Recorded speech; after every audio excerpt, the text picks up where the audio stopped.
This presentation is about super productivity. Now, it's not rocket science or brain surgery. This presentation focuses on the simple things, getting back to basics. Wanting to succeed is noble, but often gets you nowhere quickly. It's easy to become obsessed with working hard and not smart. But once you master the smart, you can add the hard later. But remember, work-life balance is absolutely essential. Now, we procrastinate often. I will mow the lawn, darling. I'll put up that shelf, sweetheart, I promise. My diet starts Monday. I'll give up smoking. I'll go to the gym. Now, we've all said this, and yet watching Friends or football on the TV is more important than mowing the lawn. Making a cheese sandwich is more important than putting up a shelf. I'm far too busy to go to the gym, or I'll start my diet next Monday. Building a shed in your garden is a mammoth task to some people. Doing your accounts is a gigantic task for others. Now, if a task involves more than an hour's worth of application, it mysteriously becomes a large project. So, how can we use this? We need a paradigm shift. A lot of academics will advocate diary management, meticulous planning, super efficient organization, and they're absolutely right. It's about when you do all of that good stuff. Some of us are not morning people. Some of us are night owls or peak in the middle of the day. You know when you're most productive, so use this time effectively. And there's always a next.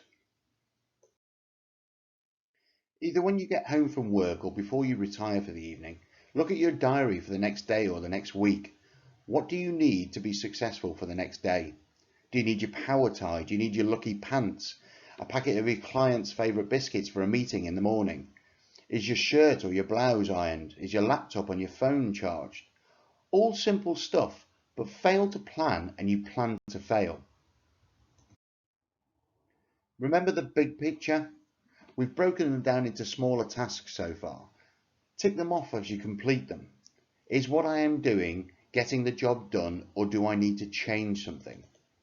We cannot waste time on things that don't or won't work for us or won't earn us money or the company money. I know this is more paperwork, but it's a to-do list and they work.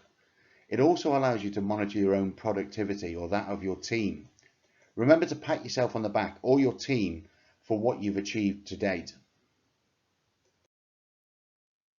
Now, if you shove a whole cream cake in your mouth in one go, you cannot concentrate on anything other than breathing and consuming the cake. Go on, try it. I dare you. Take smaller bites and you can multitask to an extent. We can talk about mindfulness here, but what I want you to do is I want you to take out a pen and really look at it. I mean, really look at it. Look at its size, its shape, its texture, its colour, the curves, the lines, the grain, the ink, even its smell. Now, while you're doing this, you've got no idea what else is happening around you. And that's absolutely essential. Focusing on one thing at a time affords you the ability to concentrate on it completely, and you don't miss anything. And you can sometimes think of things that you might have missed if you'd have rushed it.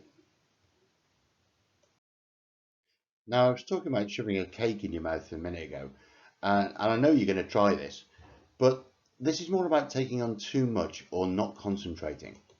If you half-heartedly apply your concentration on multiple things, you will miss something. We're not robots and we're all fallible. We make mistakes. To minimize this risk, we concentrate on one thing at a time, like the cake and breathing.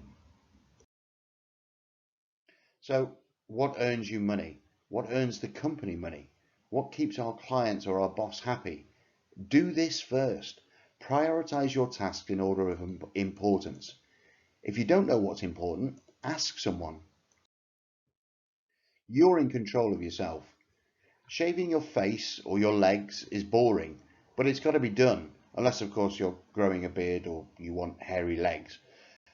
But some things are dull and boring, but essential. Do not find distractions to avoid them. I'm a morning person, so I do this 3 times a day. Remember the last message? Dominate distraction. If something is urgent, they'll call you. Checking your email this way allows you to plan your day and not veer off tasks by just checking this email or just checking that one. Be strong and keep focused. Now, unless you're the social marketing manager for the company, social media is a distraction.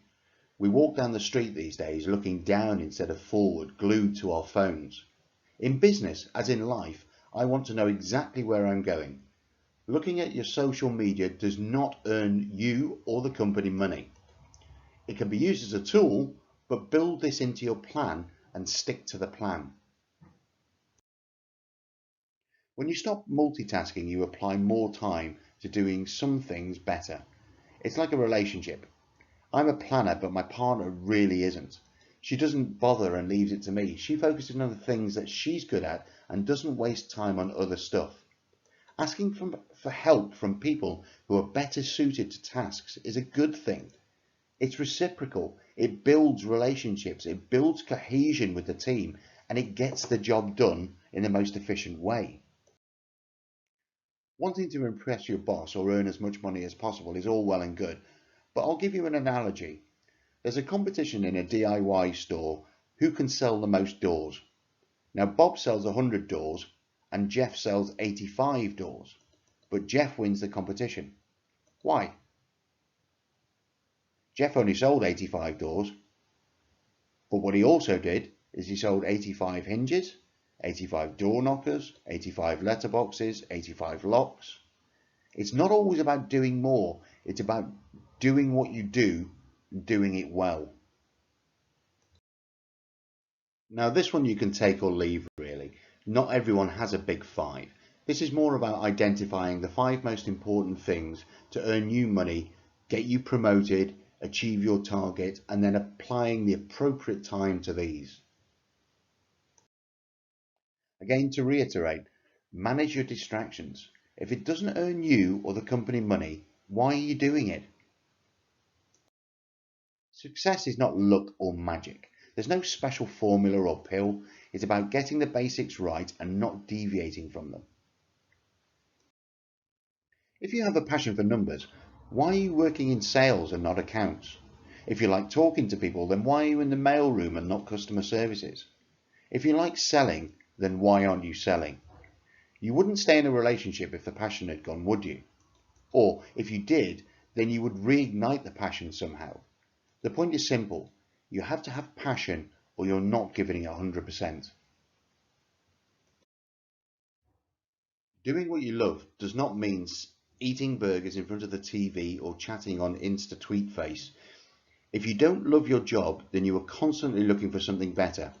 Remember what I said earlier about managing your distractions. Doing something you don't love is a distraction. This is not about doing little tasks like I love making sales but hated the paperwork.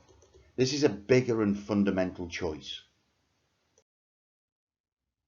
When we were young and full of magic and made of rubber and nothing broke, how happy were we back then? As we get older, we apply more and more pressure to ourselves. Sometimes we need to declutter our lives and address the imbalance.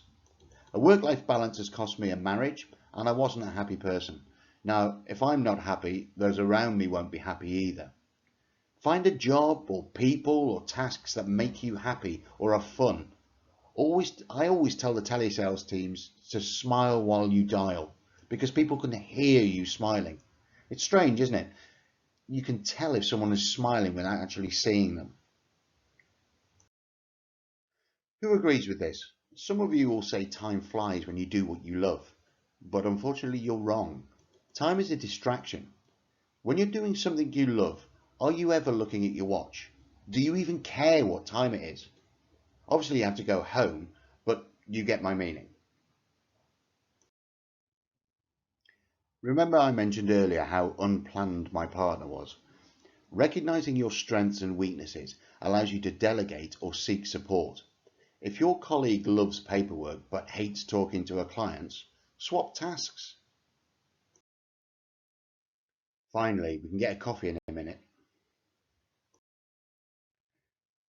Don't take on too much. Work-life balance is important. So let's just recap the 7 habits of super productive people. 1. 90 minutes of focused intensity with intermittent rest. Have a planning ritual, same time every evening, and stick to it. Rigorously monitor progress. If something's not working, stop and try something new. Focus on one thing at a time, no multitasking. Dominate your distractions. This is an important one. Do what you love. Learn to say no. Now, go be super productive. What are you going to action from this list? Good luck everyone, but don't forget to visit my website where you can purchase industry recognized business guides, and there's some free tools on there as well. And you can follow me on LinkedIn, Twitter and on YouTube. Take care.